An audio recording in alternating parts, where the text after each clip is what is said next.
And now for something completely different. Hi, my name is Annie Grossman, and I'm a dog trainer. This podcast is brought to you by School for the Dogs, a Manhattan-based facility I own and operate along with some of the city's finest dog trainers. During this podcast, we'll be answering your questions, geeking out on animal behavior, discussing pet trends, and interviewing industry experts. Welcome to School for the Dogs podcast.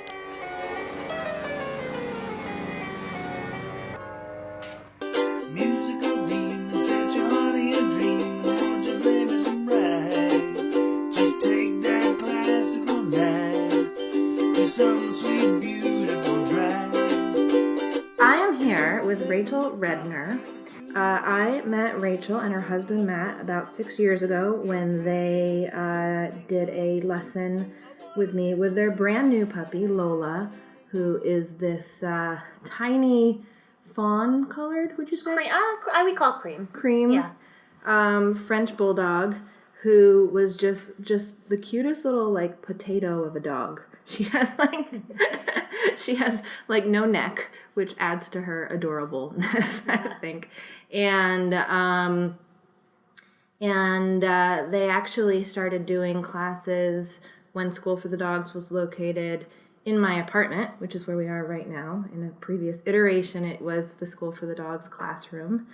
And I wanted to talk to Rachel for this episode because I think even before dogs on Instagram were sort of a thing, she had an account for Lola on Instagram, and I started following it and just sort of became obsessed with Lola's Instagram and was like, who is this person writing it? I mean, I knew it was Rachel, but it wasn't the voice of the woman who works in finance who I had met in her apartment. It was the voice of this hilarious tiny French bulldog. And I think a lot of people kind of develop a voice for their dogs, but I think you do it better than most. Thank you. So why don't we talk quickly?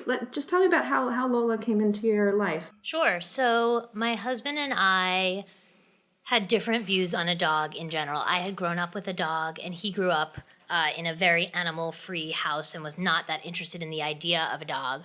But I was very persistent, and when we moved to Manhattan, there were Frenchies that started to be everywhere. They weren't as kind of everywhere as they are now, but they were... Where did you move from?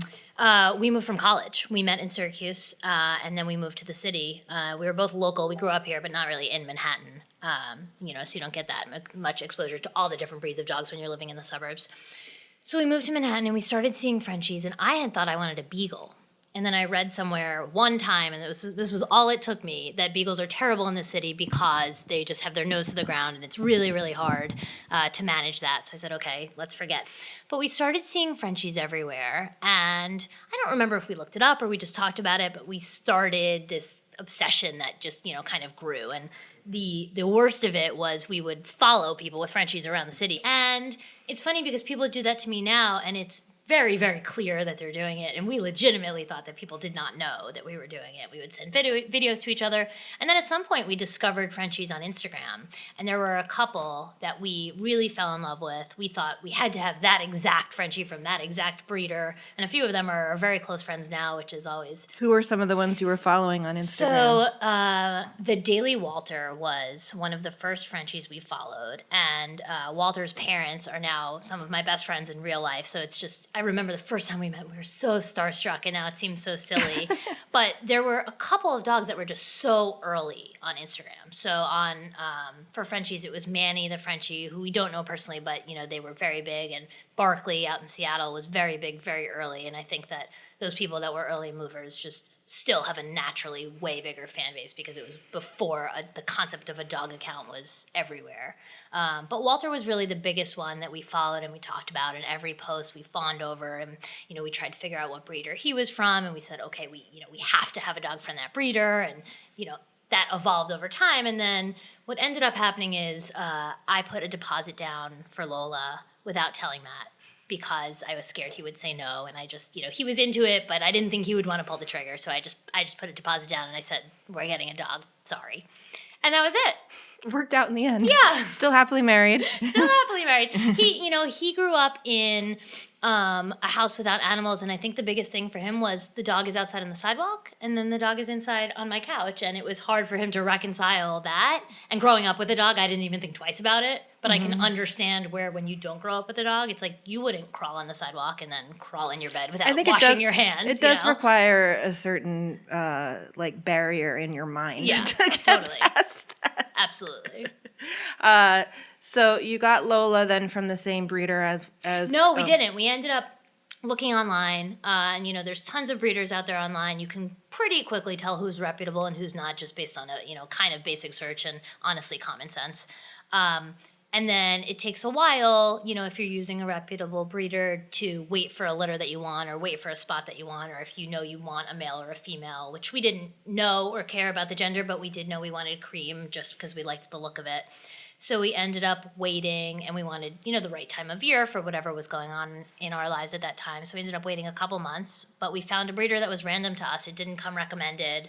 I think we felt a little desperate at the end, so we just sort of picked something that worked without maybe waiting to the exact right time, but obviously, it ended up working out for us. And Lola was the only dog in her litter, so we ended up having no choice, which was kind of nice in the end, because I can imagine, the choice is hard. I know. Mm-hmm. Yeah. So that's how she came to be. So tell me about you first meeting her. I remember when I first got my dog Amos as a puppy, thinking like, what if I don't like his personality? So in the weeks before we got Lola, was so afraid that she was going to be a full-grown dog by the time we picked her up. It felt like every day that went by, we were missing her growing up. The breeder would take pictures and send them to us, and every picture she looked older and older. And I remember saying to my husband, oh my God, she's going to be 10 pounds, she's going to be 15 pounds, she's going to be huge, we're missing her puppyhood. She was just a tiny dumpling. Yeah, so we drive to this breeder who's in the middle of nowhere in Pennsylvania. Our Google Maps shut off. We just basically had to find this house. And this tiny little 4-pound potato greets us at the door. And I just remember, everything melted away. I couldn't believe that this tiny little thing would be ours. And, the breeder was kind of matter of fact. She showed us how to clip her nails, which we have never been able to do on our own. And, gave us a bunch of sheets, and we signed the papers. And she kind of sent us on our way. And we were terrified. Now you're dog parents. Now we're dog parents. And we think we're pretty good at it. But, those first couple days were... they're hard.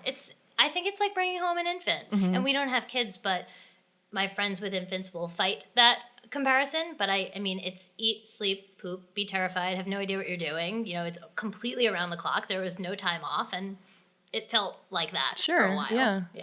Well, and I think, I wouldn't say dogs, it's harder to have a dog than a kid, or it's harder to have a kid than a dog. I think, frankly, it depends on the kid and depends on the dog and the situation. Point. Yeah.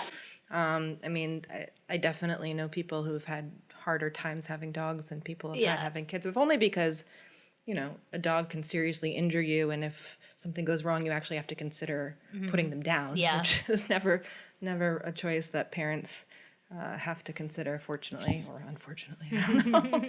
But tell me then about how her social media presence then began to develop. Sure. So since we knew about the dog community on Instagram before we got her, and we knew that we liked the concept of it, we started an account before we got her. Oh, wow. And we actually chose the name Lola Barksdale because some of the dog accounts that we liked on Instagram had 2 names. And it was the Daily Walter, Carrie's going to laugh at me when she hears this, who was Walter Cronkite. And we just liked the idea of a dog with a last name? Yeah.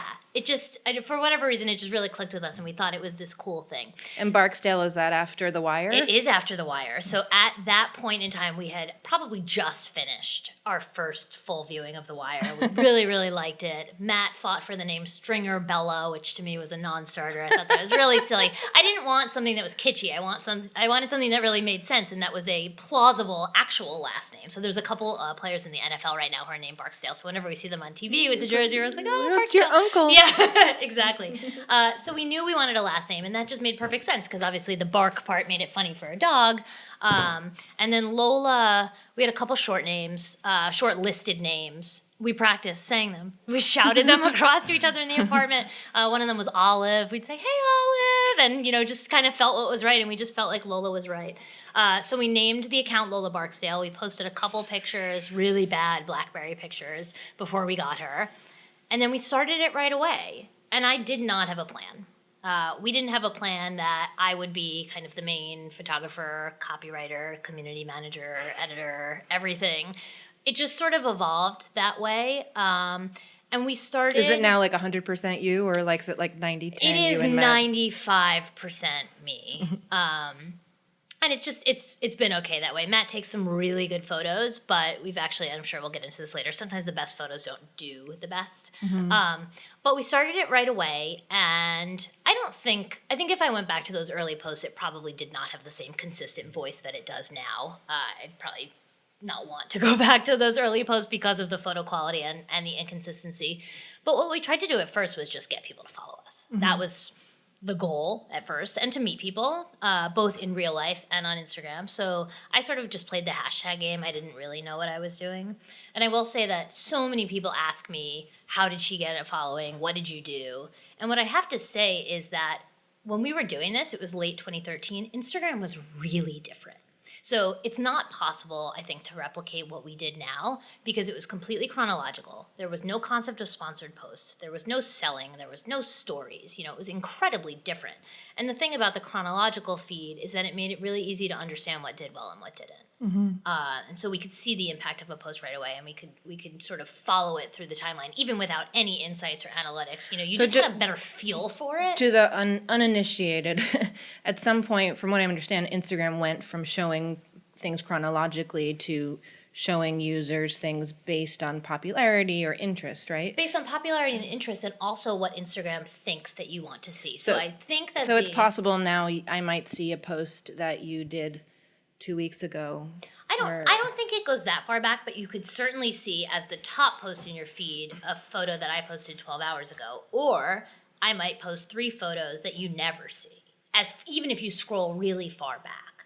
And I think that the methodology behind that is that Instagram, and now Facebook, who owns Instagram, thinks that the average person can only consume, it's something like 300 pieces of content a day.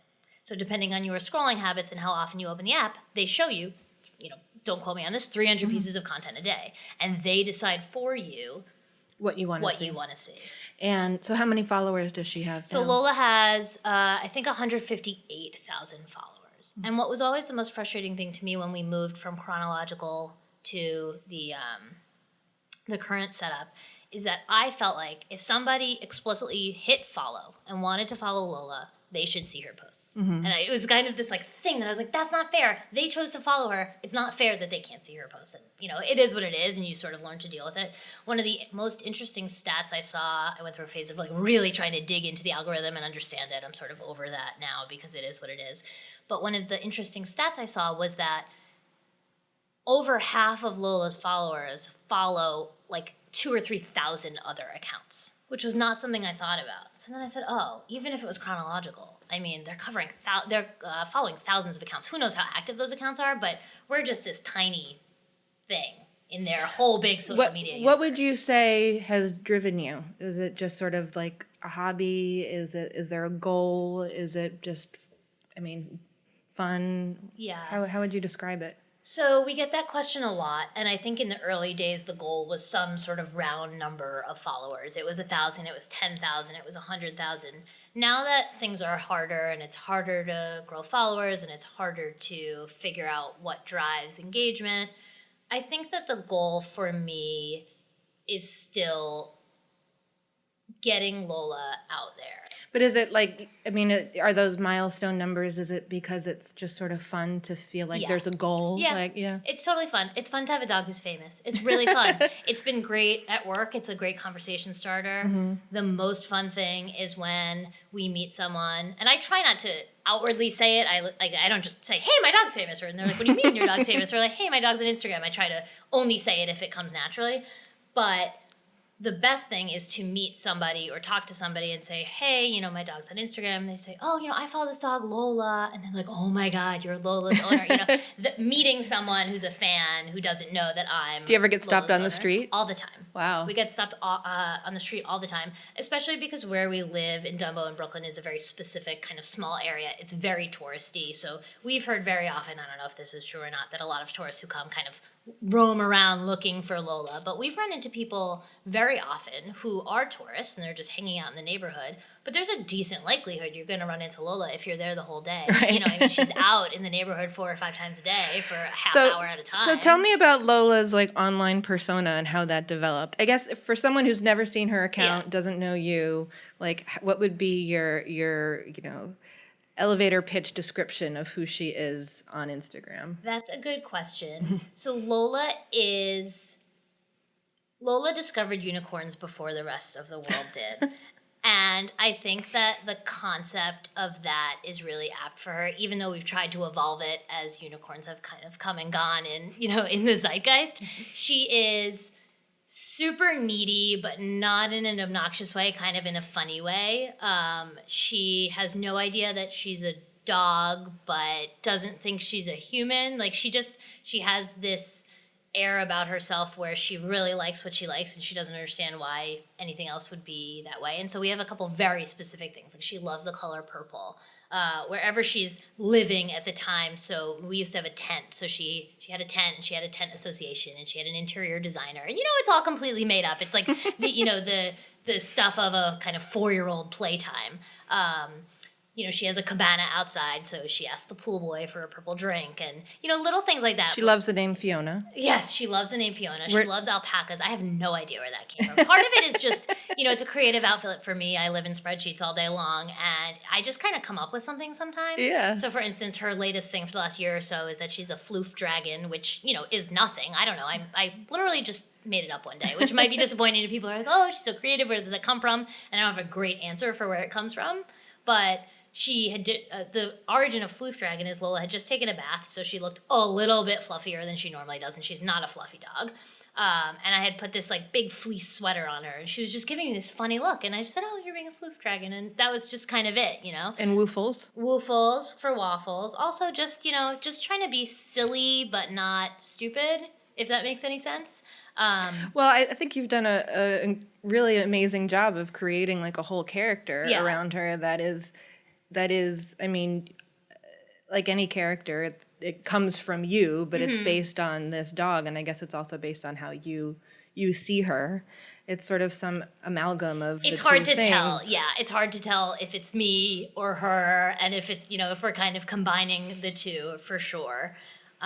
The other thing is just about consistency. So creating a character is just a lot of doing the same thing over and over and over. And I've tried to really not stray from those things. So if there's 4 or 5 kind of things in her universe, so she loves carrots, so I make sure to weave that in all the time.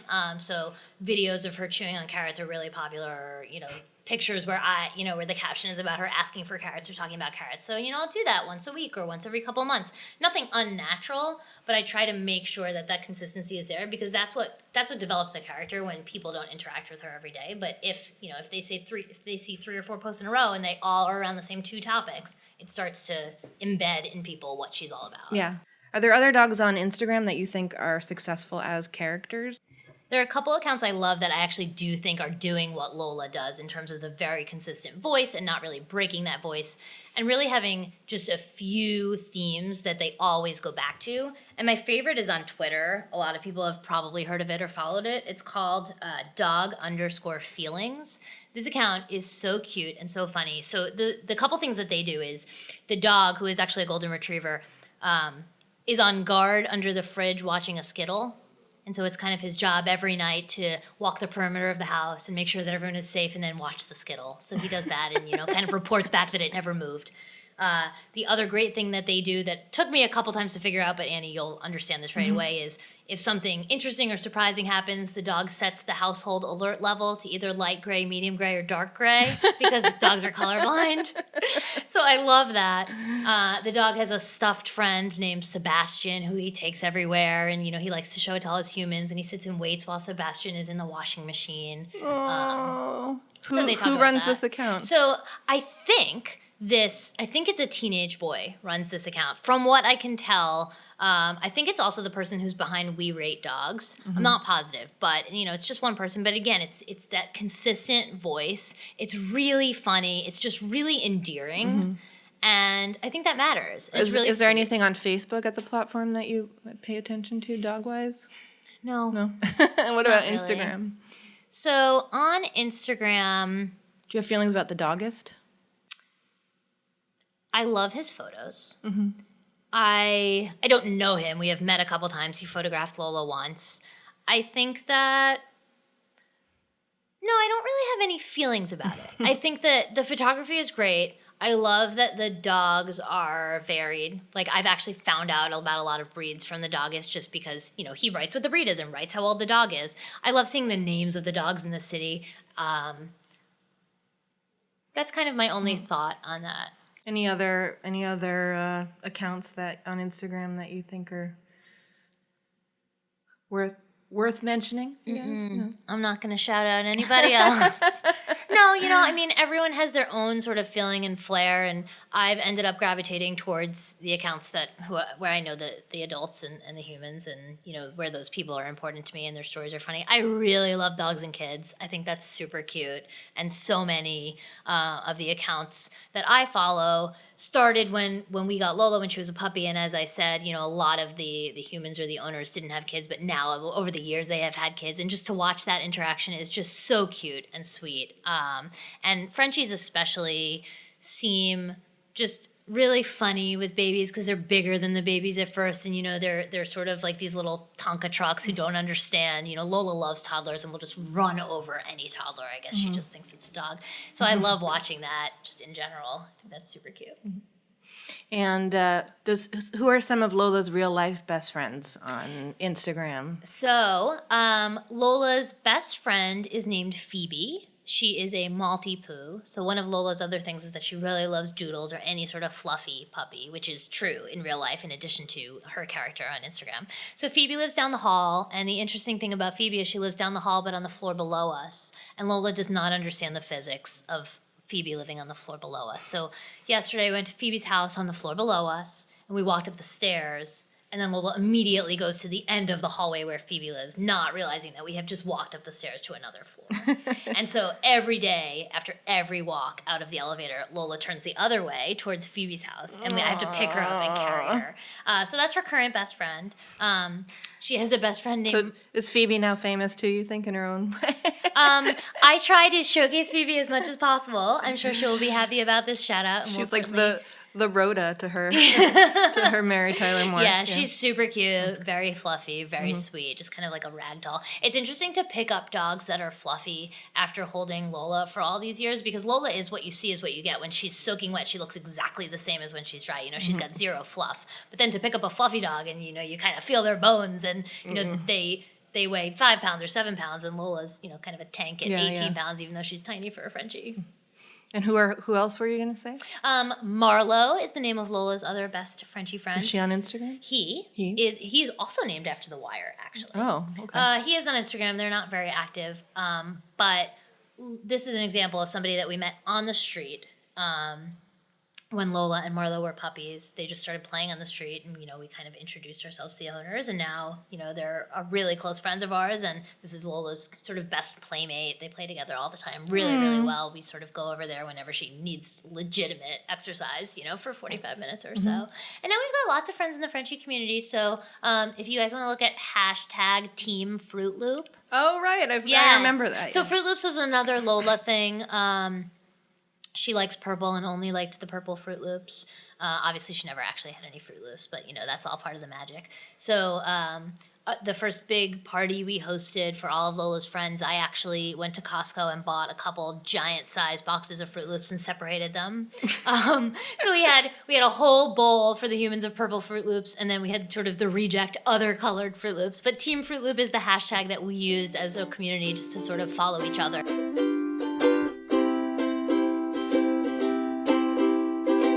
Because some people don't have such sort of character-driven Instagrams. Would you say that? Would I you agree say with that? you. I think that it's not a requirement at all, and I think that it is pretty rare, and it does require, a certain amount of dedication not to break the voice. Do you think there's certain kinds of dogs that do well? Are there like people who have really great photos? Are there just rare breeds, or it's? So the most successful accounts that I follow, I guess I would put in 3 categories. The first category is rescues.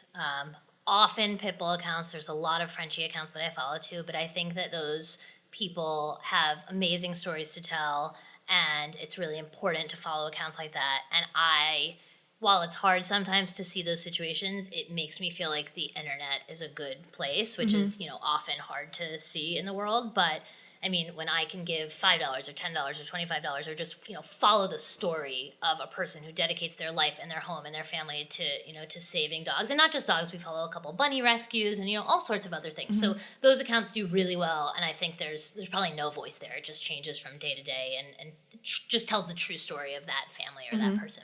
So that's sort of category number 1. Category number 2, I would say, is the amazing photographers out there. And I think there's probably a little bit of a different following for those people. I would imagine that they have dog lover or animal lover followers plus photography followers.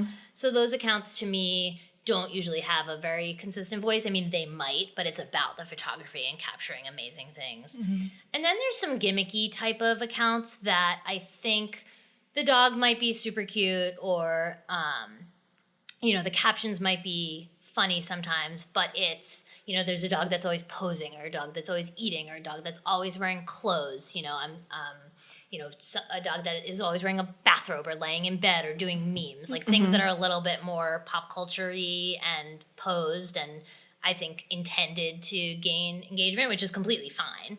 And then there's sort of everybody in between. So I don't know. I think that we're pretty unique in what we're trying to do, which is really just keep the dog as if she is a person running an Instagram account, and this is what it is. And, what you see is what you get, and it's Lola. And so I try to answer DMs in Lola's voice. And, it's difficult sometimes to keep that voice when somebody asks me a logistics question or whatever. I try to answer, and, Do you have a background in any kind of creative writing? Did you do that in school? So a little bit. I majored in advertising in college and have always been interested in writing and in, kind of media in a broad sense. And I guess when I majored in advertising, social media barely existed.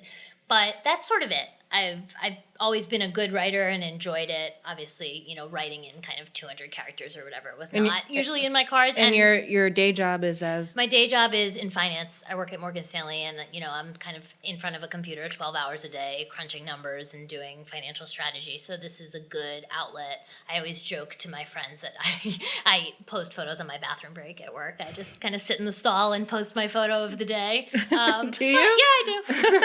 I totally do. That's where the genius happens. Yeah. I'll have friends ping me at 9:15 in the morning. Hey, Lola just posted. What are you doing? Like, nothing, just in the bathroom. Yeah, exactly. Yeah.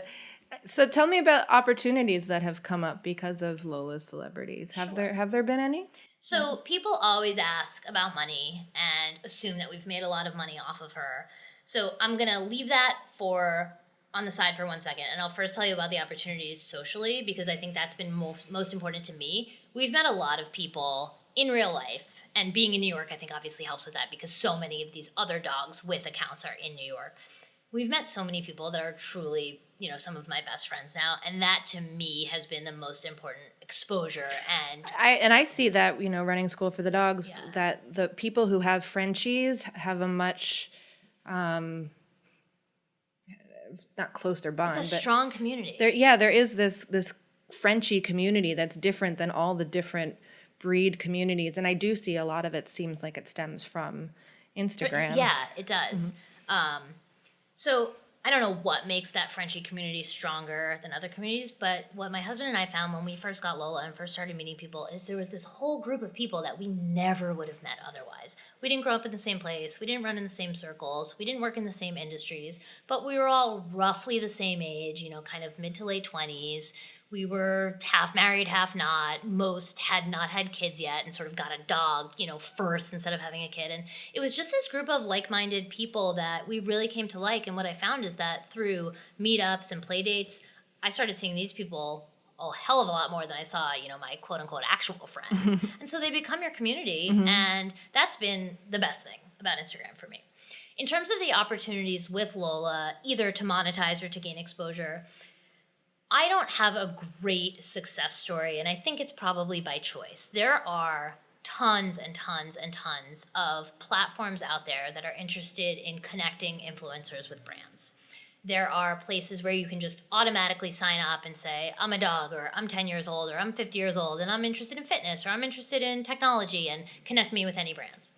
What we've found, and I understand that this is a very high-class problem, is that I'm not interested in leaving work on a Wednesday at 1 p.m. to do a photo shoot and get $100. Right. It's just not convenient for me and for my husband and just for our lives, and honestly hasn't been worth it. I feel like the animal community is so saturated with quote-unquote influencers that brands do not have to try very hard to get any sort of collaboration.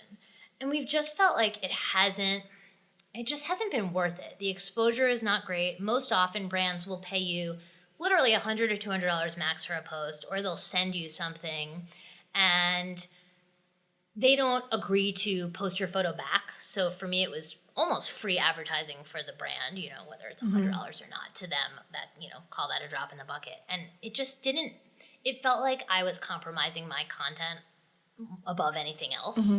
And it just didn't feel good. I didn't really like it. I think what you're saying is like that the monetary part is not why you're doing it. Right. And there's nothing wrong with that. Yeah, and I also... Like there are different rewards. Yeah, exactly. And I do think that, those $100 or $200 obviously add up over time. And we are foregoing money by not really being that involved in that sponsorship community.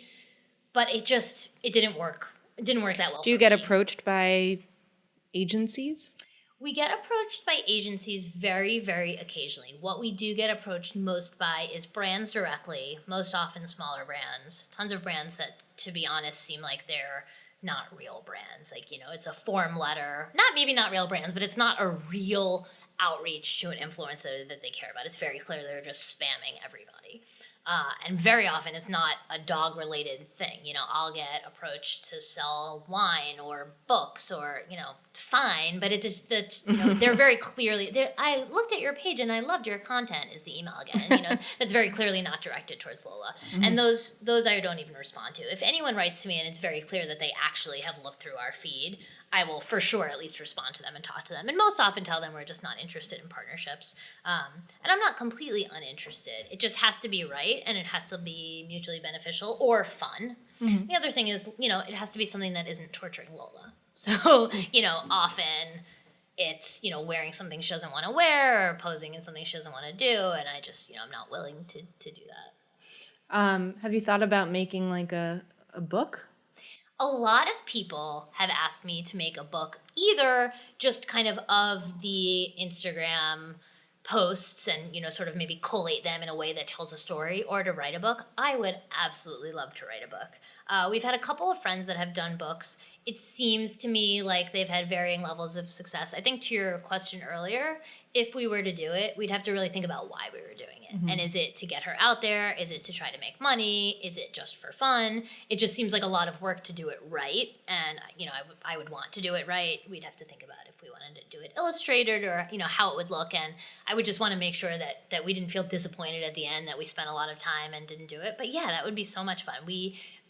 I talk a lot about what a book could be or what a story could be. And it's because I make up stories for Lola all the time. And all it takes, I think, for a children's book is, a 3-minute story. Yeah, I feel like I feel like that seems like it would be the right format. Yeah. Because it's you have such a good mix of written content and photos. Tell me about what photos do well and how you take your photos. You don't take it on an iPhone usually, So right? some of them are iPhone. I have an iPhone X or 10, whatever it's called, which I do take photos on. And then I have what I'll call a real camera. I'm sure an actual photographer would not call it a real camera. It's a Sony mirrorless camera. I am not a photographer. So almost every photo I take is on the automatic setting. And people ask me about this all the time. The thing I get asked most about is how I capture Lola's expressions. And the dirty secret is that I keep my camera on the sports action setting, which is intended to capture really fast motion, and that is it. And then what I do, honestly, is I post all the photos that everyone else would just throw away because it's a funny face or just a bad face. And those are the ones that I love. Mid bark or something. Mid bark or mid chew or lips pursed, about to yawn, about to sneeze, about to bark at me, shaking her ears, turned around, whatever it is. I gravitate towards those photos because I think they're really funny and they help me tell the stories that I want to tell just because it captures that expression. But you do need a camera in decent light with a fast snapshot thing to be able to capture those and not have them be blurry. So I do take a lot of photos on the weekends since I'm, at work all day and, unless it's the summer, I don't have access to a lot of daylight. That's another thing that people ask me a lot is, are the photos live? And no, they're not. I mean, I won't post a photo from 6 months ago and represent it as something that happened yesterday, but it might be from 3 weeks ago, it might be from yesterday, and who cares? Right. It doesn't really matter. I'm not going to post a photo of Lola in the snow when it's in the summer and, course, not right. kind of allude to the fact, but no, they're not live, they're not current. And what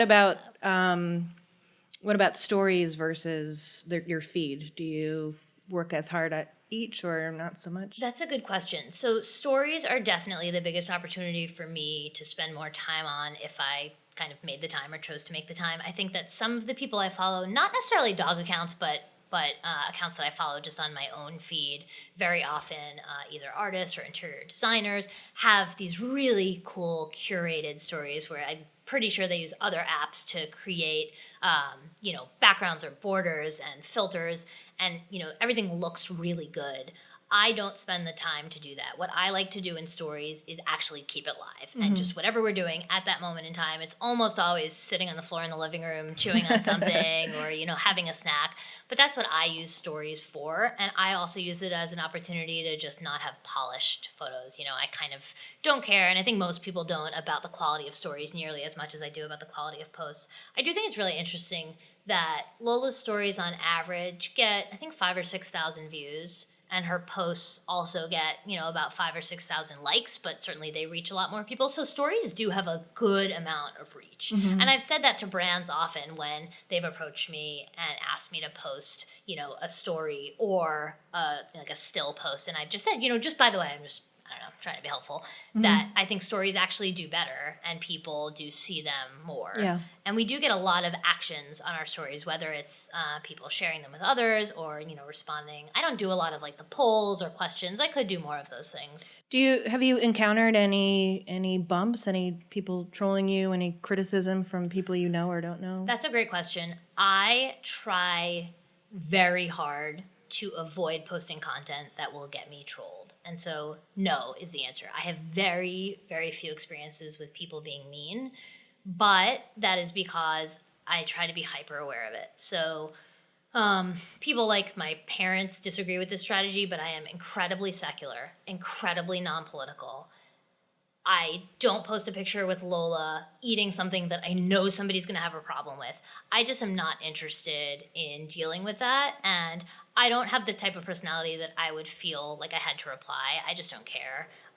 Some people, the one piece of content that occasionally people will say something to me is if I post videos of Lola sleeping, which to me is the sweetest thing, and they say, "Oh my God, your dog snores so much, she can't breathe," which I know is not true, and I have zero interest in speaking, back to those people about that issue.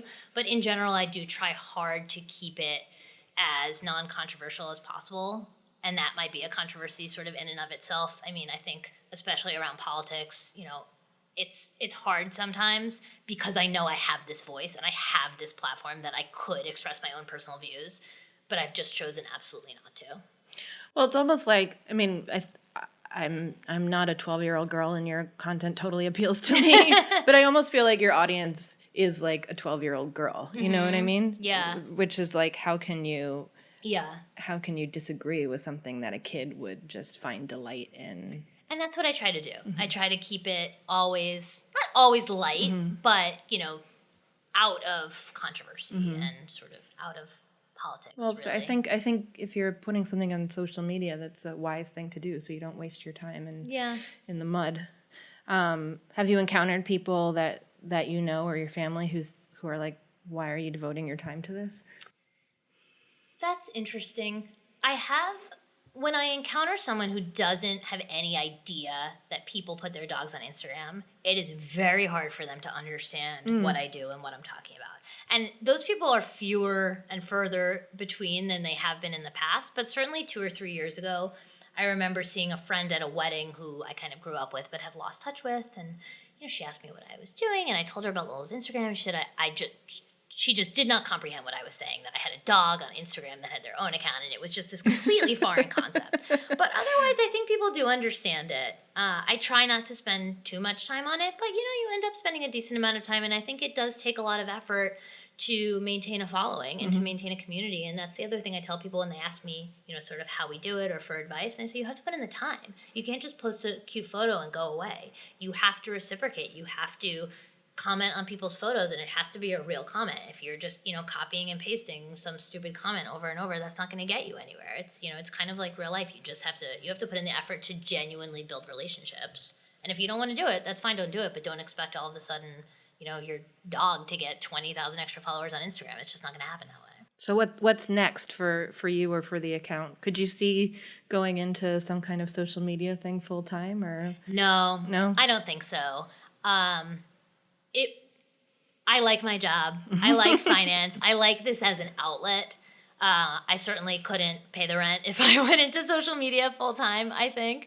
Maybe I could. But no, I think this is kind of it. We're just going to keep going. I think that Instagram has gotten increasingly more frustrating, and I know that that's sort of the broad sentiment out there, that it's just more and more difficult. There's so much more ambiguity about the algorithm and about how to be successful. There's so many other accounts out there. It has lost its luster a little bit for me and for others. So I do go through phases a little bit where, I will feel like I don't want to post, or I'll feel like I'll take a couple days off, which I never used to do. In the early days, I would post 2 or 3 times a day, every single day. It was the first thing I checked in the morning. But now, I've noticed that on Saturdays her posts don't do well, so I've just stopped posting on Saturdays, and it's nothing to me. It's not a big deal anymore. So, I think it sort of ebbs and flows just, as I evolve.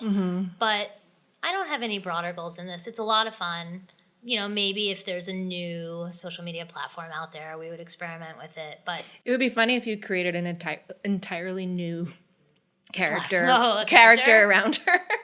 Yeah. Well, I say that because I think that every dog is so much of every dog is what we project on the dog. Oh, absolutely. And the dog I see when I look at my dog is not necessarily the dog you see. And, yeah. And I have some clients who they see their dog. One in particular, I'm thinking of a client who sees her dog as really prissy and entitled, and I imagine her dog as sort of a more, rough and tumble kind of anything goes dog. Yeah. And, you can't say that one of us is right and one of us is wrong. It's just our different perceptions. And it always reminds me of really people too, no 2 people see the same person in the same way. What were you saying? I was saying that I think that so much of your success in your job is in helping dog owners not anthropomorphize and actually understanding the behavior of their dogs because they're dogs. Right. And that's important too. And sometimes I do try to take a step back and say, okay, she's whining. It was cute for a second. I got a video, but is she okay? Is there something wrong? Is she just demanding attention, or actually is there something wrong? Well, frankly, I think what you're doing doesn't bother me at all in that way, because it's such a ridiculous extreme. Yeah. It's more frustrating to me when I say more as if it's not what you're doing doesn't frustrate me even in the tiniest bit, but I do sometimes get frustrated when I see people making interpretations about their dog's behavior rather than looking at what the dog is actually doing, right? The typical one is he's being stubborn. Well, what's the evidence of what he's actually doing, rather than, and what does stubborn really mean? Right. Like, stubborn usually means like what I want is more interesting to me than whatever you want from me, and or he's annoyed. Well, how do you know he's annoyed? But I think taking it to the sort of comical extreme is like a whole other thing. Right. And I do think that we try to make it clear, not explicitly clear, but it should be obvious to any follower of Lolo's account that she is very well taken care of, very well understood. Oh, and, yeah. So, I mean, there shouldn't be a question that, she's ever unhappy or being, made to be upset by anything that we're doing. We're just trying to capture the regular daily antics. You're doing a great job. Thank you. I love it. Well, thanks so much for talking to me about Thank you her. for having me. I hope some people listen to this maybe who don't know about her and discover the Yes. wonder that is Lola Barksdale. At Lola Barksdale. No spaces, no dots. Oh, I have one last tip for people. When you're creating your Instagram handle, make it easy to spell. If you've got an underscore or a dash or an I or an A in a weird place, like, you should be able to say it to someone and they should be able to remember it and type it into their phone without having to do spaces, dots, or dashes. What's interesting, too, is you can't have capital letters in it. Mm-hmm. And sometimes if you don't have a capital letter and you don't have a underscore or a dot, it can sort of... It all looks like one word. It looks like Yeah. one word in a funny way. So that's a good tip about making it easy to spell and remember. Great. Well, I think there's some really great tips here. Thank you. Thank you, Rachel. Give a kiss to Lola for me. I will.